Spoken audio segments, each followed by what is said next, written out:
मौसा नमस्कार।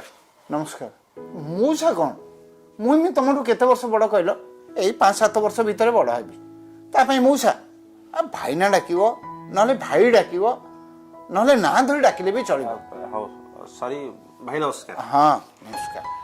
नहीं मु एक्चुअली आपनकर चुट्टी कम अछि तो सेति भाबिली एजेड आपन टिके लागुचंदी आजिकल का 30 वर्ष पिला ना ठीक ठीक पड़ जाउची। ठीक ठीक एबे तो सही हिसाब रे सिनेमा 3-4टा आस्थिला हमर। अच्छा मो जानिबारे 8-10टा सिनेमा करिसंती। हाँ ना बेसी हाँ सही 10-12टा करछे।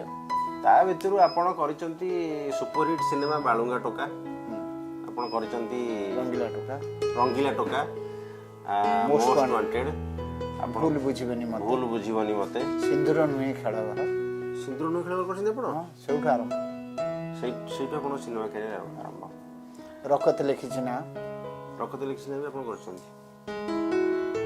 ଆଚ୍ଛା ମୋର ଗୋଟିଏ ପ୍ରଶ୍ନ ଆପଣଙ୍କୁ ଏଠି ଯେ ଏତେ ଗୁଡ଼ାଏ ସିନେମା ଆପଣ କଲେ କିନ୍ତୁ ସିନେମାରେ ପାଖାପାଖି ସେମିତି ସଫଳତା ଆପଣଙ୍କୁ ମିଳିନାହିଁ ବୋଲି ମୁଁ ଭାବୁଛି।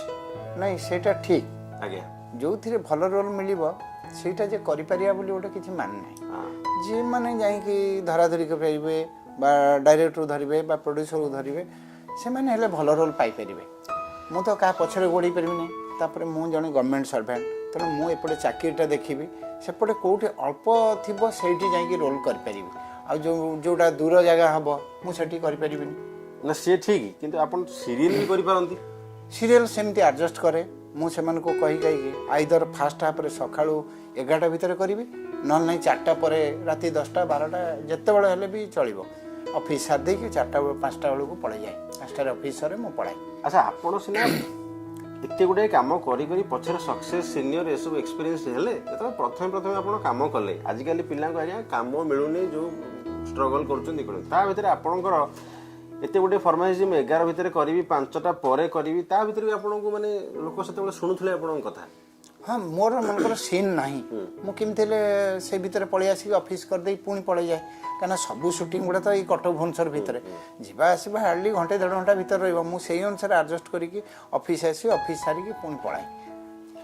ଆଚ୍ଛା ଏଇ ଅଫିସରୁ ମୋର ଗୋଟେ କଥା ମନେ ପଡ଼ିଲା ମୁଁ ଦର୍ଶକଙ୍କୁ ଏଇଠି ଆପଣଙ୍କୁ କହି ରଖେ ଭାଇ ହେଉଛନ୍ତି ଜଣେ ଆମ ଷ୍ଟେଟ୍ ଗଭର୍ଣ୍ଣମେଣ୍ଟର କ୍ଲାସ୍ 1 ସିନିୟର କ୍ଲାସ୍ 1 ଅଫିସର।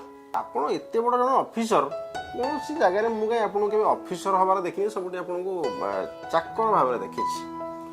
ମାନେ ଆପଣ ମୁଁ ଯାହା ଜାଣିଛି ଆପଣଙ୍କ କାମ ଆପଣ ବହୁ ସିରିଏଲରେ ହେଇଥିଲେ ବିଦୁର କାକା 89 କନ୍ୟା ସିରିଏଲରେ ଆପଣ ହେଇଥିଲେ ଶିବୁ କାକା ଆମର ନେଇଯାରେ ବେଗମତରେ ହେଇଥିଲେ ଆପଣ ଗୋବିନ୍ଦ କାକା ଆଉ କୋଉଠି କାକା ଅଛନ୍ତି ନା ଏତିକି କାକା ଆପଣ ହେଇଛନ୍ତି? ନାଇଁ ନାଇଁ ଆହୁରି ବହୁତ ଅଛି। ମାନିନରେ ହେଇଛି କାକା ମାନେ ଖାଲି କାକା ଆଉ ମଧୁ କାକା ହେଇଛି ଜୀବନ ସାଥୀରେ। ଆଚ୍ଛା ଜୀବନ ସାଥୀ ସିରିଏଲରେ। ହଁ ଆଚ୍ଛା ଆଉ ଏମିତି ପ୍ରାୟ କାକା ବାସୁ କାକା ଗୋଟେ ଜାଗାରେ ହେଇଛି ରଘୁ କାକା ଗୋଟେ ଜାଗାରେ ହେଇଛି କାକା ବହୁତ ଗୁଡ଼ିଏ ସିରିଏଲରେ ମୁଁ ହେଇଛି। ତାର କାମ ପ୍ରାୟ ଦେଖିବାକୁ ଗଲେ ସେଇ ଯାହା କହୁଛନ୍ତି ଚାକର ଟାଇପ୍ର କ୍ୟାରେକ୍ଟର। ମୁଁ ଯେତିକି ଲାଇନ୍କୁ ଜାଣିଲିଣି କିଛି ଦିନ ହେଲାଣି ଯେ ସିରିଏଲ ଗୁଡ଼ାକରେ ଆଇଦର ହିରୋଇନ୍ ସାଙ୍ଗରେ ବେଶୀ ସିନ୍ ଥିବ ହିରୋର ଆଇଦର ନୁହେଁ ନିଶ୍ଚିନ୍ତ ଭାବରେ ହିରୋର ତାପରେ ଯଦି ଥିବ ବୋଧେ ଚାକରର ଇମୋସନାଲ ସିନ୍ ଥାଇପାରେ ଇଏ ବୁଝା ସୁଝା ଯଦି ଆପଣ ପଜିଟିଭ ଚାକର ହେଇଥିବେ ତ ଆପଣ ଦେଖିଲେ ଆଜିକାଲି ତ ସବୁ ୟଙ୍ଗ ପିଲା ହିରୋ ହିରୋଇନ୍ ହେଉଛନ୍ତି ମୋତେ ଟିକେ ଏଜ୍ ଗଡ଼ିଗଲାଣି ଆଉ ବୋଧେ ମୁଁ ହିରୋ ହେଇକି ଆଉ ହିରୋଇନ୍ ସାଙ୍ଗରେ ସିନ୍ କରିପାରିବି ନାହିଁ ବୋଧେ ଚାକରଟାକୁ ବାଛି ନେଲେ ହିରୋଇନ୍ ସାଙ୍ଗରେ ଅଧିକ ସିନ୍ ମୋର ପଡ଼ିବ ଏଇ ଉଦ୍ଦେଶ୍ୟରେ ଆପଣ ଚାକର ବାଛି ନିଅନ୍ତି ନା ନା ଆଉ ନା ଚାକର କ୍ୟାରେକ୍ଟରଟା ଆକ୍ଚୁଆଲି ଭାବିଲେ ସବୁଠୁ ଇମ୍ପୋର୍ଟାଣ୍ଟ କ୍ୟାରେକ୍ଟର ହେଲା ଚାକର କ୍ୟାରେକ୍ଟର। କାହିଁକି ଦେଖିବେ ସେଇ କ୍ୟାରେକ୍ଟରଟା କରିବା ପାଇଁ ଡାଇରେକ୍ଟର ନହେଲେ ଡାଇରେକ୍ଟର ଲେବୁଲର ଗୋଟେ ସିନିୟର ଆର୍ଟିଷ୍ଟ ରୋଲ୍ କରନ୍ତି। କାହିଁକି ନା ତାକୁ ଯେତେ ଗୁଡ଼ିଏ ସେ ସିରିଏଲରେ ଆର୍ଟିଷ୍ଟ ଥାନ୍ତି ସମସ୍ତଙ୍କ ସାଙ୍ଗରେ ତାଙ୍କର ଇଣ୍ଟରାକ୍ସନ୍ ଥାଏ ସମସ୍ତଙ୍କର ସେଣ୍ଟିମେଣ୍ଟଟା କ'ଣ ସିଏ ହିଁ ଜାଣିଥାଏ ସମସ୍ତଙ୍କର କଥାବାର୍ତ୍ତା ଚାଲିଚଳନ ଢଙ୍ଗରଙ୍ଗ ଏଗୁଡ଼ା କେବଳ ଚାକର ହିଁ ବୁଝିଥାଏ। ତେଣୁ ଏଇ ଯେଉଁ ମଲ୍ଟିଫେରସ୍ ଆକ୍ଟିଂଟା କେବଳ ଚାକର ଜରିଆରେ ହିଁ ହେଇପାରେ। ସେଥିପାଇଁ ମୁଁ ଏଇଟା ବହୁତ ଗୁଡ଼ିଏ ସିରିଏଲରେ କରିଛି ଆଉ ତା ଦ୍ୱାରା ବି ମୁଁ ବହୁତ ପ୍ରସିଦ୍ଧି ବି ପାଇଛି। ତେଣୁପାଇଁ ମୁଁ ମନ ଦୁଃଖ କରେ ନା କାହିଁକି ନା ମୁଁ ଏପଟେ ଅଫିସର ହେଇଥିଲେ ବି ମୁଁ କାହା ଘରର ଚାକର ନୁହେଁ ମୁଁ ଅଭିନୟ କରୁଛି ଚାକର। ଯିଏ ଜମିଦାର ରୋଲ୍ କରୁଛି ସେ କ'ଣ ସତରେ ଜମିଦାର ହେଇଯାଉଛି ନା ଯିଏ ରାଜା ହେଉଛି ସେ ସତରେ ରାଜା ହେଇଯାଉଛି। ନା ଯିଏ ପଇସା ବାଲାର ପୁଅ ହେଇଥାଏ ସେ କ'ଣ ସତରେ ପଇସା ବାଲା ହେଇଯାଉଛି? ଆପଣ ଚାକର କ୍ୟାରେକ୍ଟର କରିବାରେ ଆପଣ ଗୋଟେ ଖୁସି ଆଉ ବାସ୍, ଅଭିନୟରେ କିଛି ଛୋଟ ବଡ଼ ନାହିଁ।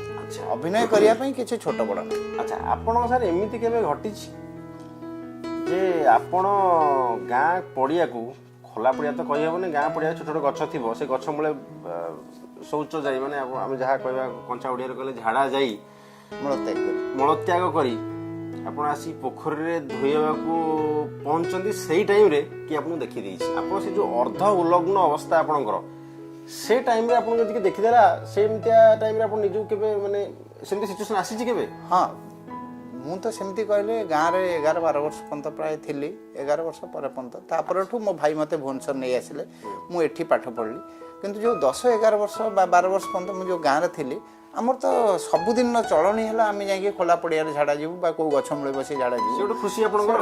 ନାହିଁ, ସେଇଟା ତ ପରିସ୍ଥିତି ଆମର ସେଇଆ ସବୁ। ଆଉ ସେତେବେଳେ ତ ଆଉ ପାଇଖାନା ସୁଯୋଗ ନଥିଲା।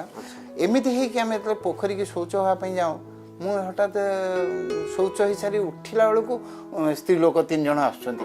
କ'ଣ କରିବି ସେଭଳିଆ ପରିସ୍ଥିତିରେ ମୁଁ ତାକୁ ଖାପ ଖାଇବା ପାଇଁ ସାଙ୍ଗେ ସାଙ୍ଗେ ପାଣିକି ଡେଇଁ ପଡ଼ିଲି, ମାନେ ଯେମିତି ମୁଁ ଗାଧୋଇବାକୁ ଯାଉଛି ଏକାଥରେ ଗାଧୋଇବି ବୋଲି ଡେଇଁ ପଡ଼ିଲି। ତା ଭିତରେ ଆପଣ ଧୋଇ ହୋଇ ପଡ଼ିଥିଲେ, ସବୁ କାମ ସାରିଦେଲି। ଆଚ୍ଛା, ତାହେଲେ ଏଭଳିଆ ସିଚୁଏସନ୍ ଆପଣଙ୍କ ଲାଇଫ୍ରେ ଆସିଛି? ଏଇଟା ହେଇଛି।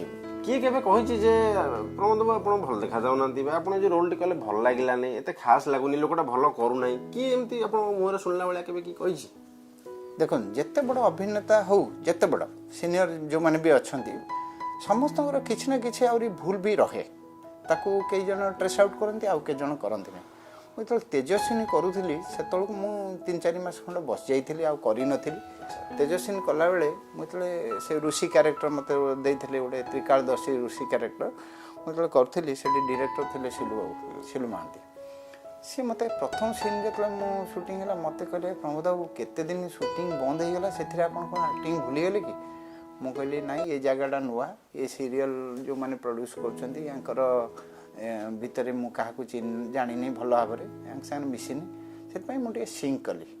ସେ କହିଲେ କିଛି ନାହିଁ, ଆପଣ ଏତେ ଭଲ ଆର୍ଟିଷ୍ଟ, ଆପଣଙ୍କୁ ତ ମଞ୍ଚ ଆର୍ଟିଷ୍ଟ ମାନେ ଆପଣ କେଉଁଠି ଡରିବା କଥା ନୁହଁ, ମୁଁ ଅଛି, ପୁଣି ସ୍ପେଶାଲି ମୁଁ ଅଛି, ଆପଣ ଡରନ୍ତୁନି, କରନ୍ତୁ। ନେକ୍ସଟ ସିନ୍ ମୁଁ ଯେତେବେଳେ କଲି, ସେ ପୁଣି ଆସି ମୋ ପିଠି ଥାପୁଡ଼େଇଲେ। ଆକ୍ଚୁଆଲି ପରିସ୍ଥିତି ସାଙ୍ଗରେ ବେଳେବେଳେ ଗୋଟେ ଅସୁବିଧା ହୁଏ, ଯାହାଫଳରେ କି ଆମେ ଟିକେ ସିଙ୍କ୍ କରିଗଲେ ଆମର ସେଇଠି ଡାଉନ୍ ହେଇଯାଏ। ନହେଲେ ଯେଉଁଠି ନିଜର ମେଣ୍ଟାଲିଟି ବା ଯାହା ତୁମେ ଚାହୁଁଥିବ ସେଇଭଳିଆ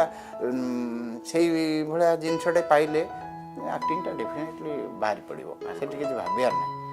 ଆଚ୍ଛା, ଆପଣ କେବେ ଭାବିଥିଲେ ଆପଣଙ୍କ ଲାଇଫ୍ରେ ଯେ ମୋ ସାଙ୍ଗରେ ଆପଣ ଅଭିନୟ କରିବେ? ସେମିତି କାହା କଥା ତ କିଛି ଭାବି ହେବନି, କେଉଁ ଭଳିଆ ପରିସ୍ଥିତିରେ ତୁମେ ଆସିବ, ମୋ ସାଙ୍ଗରେ ମିଶିବ। ଆମେ ଜୟ ମା ଲକ୍ଷ୍ମୀ ସିରିଏଲରେ ସାଙ୍ଗ ହେଇ କରିଥିଲେ। ହଁ, ସେଠି କରିଥିଲେ। ତେଣୁ କହିହେବନି କେତେବେଳେ କିଏ କାହା ସାଙ୍ଗରେ କେଉଁଠି ଭେଟ ହେବ, ଆଉ କି ରୋଲ୍ ପଡ଼ିବ, କାହା କେମିତିଆ ରୋଲ୍ କରିହେବ, ସେଇଟା କହିହେବନି। ରାଜ୍ୟ ଚଳଚ୍ଚିତ୍ର ପୁରସ୍କାର ବି ଆପଣ ପାଇଛନ୍ତି? ହଁ, ପାଇଛି। ଜୀବନ ସନ୍ଧ୍ୟା, ହଁ, 2015 ମସିହାରେ ସେଥିରେ 5ଟା ବୁଢ଼ାଙ୍କ ଉପରେ କରାହେଉଥିଲା। ସେ 5ଟା ବୁଢ଼ା କାହିଁକି ସବୁବେଳେ ଖୁସି, ତାଙ୍କ ଜୀବନ ସନ୍ଧ୍ୟା ଆସି ତାଙ୍କର ଜୀବନ ସନ୍ଧ୍ୟା ସମୟ ହେଇଗଲାଣି, ଆଉ କେତେ ସମୟ ପରେ ସେମାନେ, ଆଉ କେତେ ଦିନ ପରେ ସେମାନେ ଚାଲିଯିବେ, କିନ୍ତୁ ସେଦିନ କାହିଁକି ସେଇ ଯେଉଁ ଜୀବନ ସନ୍ଧ୍ୟାଟା, ସେଇଥିରେ ଇଏ 5 ଜଣ ବୁଢ଼ା କାହିଁକି ଏତେ ଖୁସି ବୋଲି ଜଣେ ସବୁବେଳେ ପାର୍କରେ ବସି ଦେଖେ। ସେ ପଚାରିଲା ଦିନେ ଆସିକି ଆମକୁ ସବୁ, ଯେ ଆପଣମାନେ ଏତେ ଖୁସି କାହିଁକି? ମୁଁ ତାକୁ ଉତ୍ତର ଦେଇଥିଲି, ଏଇ ପାର୍କ ଆମେ ଆସିଗଲା ପରେ ଆମେ ଦୁନିଆର ସବୁ ଦୁଃଖ ଭୁଲି ଯାଉଛୁ, ଘରର କେତେ ଝଞ୍ଜାଳ ଦୁଃଖ ଯାହା ବି ଥାଉ ତାକୁ ଆମେ ଭୁଲି ଯାଉଛୁ। ଏଇଠି ଆମେ ସବୁ ପୁରା ଯେମିତି ଆମକୁ ଜଣାପଡ଼ୁନି ଯେ ଆମ ବୟସ ଏତେ ହେଇଯାଇଛି, ଆମେ ସମସ୍ତେ ଏତେ ଖୁସିରେ ଅଛୁ। ତେଣୁ ଜୀବନଟା ଆସି ସନ୍ଧ୍ୟା ସମୟରେ ପହଞ୍ଚିଗଲେ ବି ମଣିଷ ଚାହିଁଲେ ସେଇଟାକୁ ଖୁସିରେ ରଖିପାରିବ, ଦୁଃଖରେ ବି ରଖିପାରିବ, କିନ୍ତୁ ଆମେ ଖୁସିରେ ଡିପେଣ୍ଡ କରେ, ମନ ଉପରେ କେମିତି କ'ଣ କିଏ ନିଜ ଲାଇଫ୍କୁ ହ୍ୟାଣ୍ଡେଲ୍ କରିବ। ବାସ୍, ବହୁତ ଭଲ କନସେପ୍ଟ ଥିଲା, ଆପଣ ସେଥିରେ ଆୱାର୍ଡ଼ ବି ପାଇଥିଲେ, ବହୁତ ଭଲ କଥା। ହଁ, ମୁଁ ଏଇ ଯେଉଁ ଡିସ୍କସନ୍ ଭିତରେ ଆପଣଙ୍କୁ ଯଦି କିଛି ମଜା ଥରାରେ କହିଦେଇ, ସେଥିପାଇଁ ମୋତେ କ୍ଷମା କରିବେ। ନାଇଁ ନାଇଁ, ସିଏ ଗୋଟେ ଜଷ୍ଟ ଖାଲି ମଜାରେ କହିଥିଲି। ନାଇଁ ନାଇଁ, ମୁଁ କାହାରି କଥା ମୋଟେ ଧରେ ନା ମନ ଭିତରେ। ଆଡଜଷ୍ଟମେଣ୍ଟ ଇଜ୍ ଦ କି ଅଫ୍ ହ୍ୟାପିନେସ୍, ଏଇଟା ମୋ ମନ ଭିତରେ ସବୁବେଳେ ଅଛି। ସବୁ କଥାରେ, କାହା କଥାରେ ହଉ ବା କାମରେ ହଉ, ଖାଇବାରେ ହଉ, ଶୋଇବାରେ ହଉ, ଆଡଜଷ୍ଟମେଣ୍ଟ ଯଦି କରିପାରିଲେ ତୁମ ଜୀବନରେ ତୁମେ କେବେ ଦୁଃଖୀ ହେବନି। ତେଣୁ ମୁଁ ସବୁ କଥାରେ ସବୁ ଜାଗାରେ ଆଡଜଷ୍ଟମେଣ୍ଟ କରେ।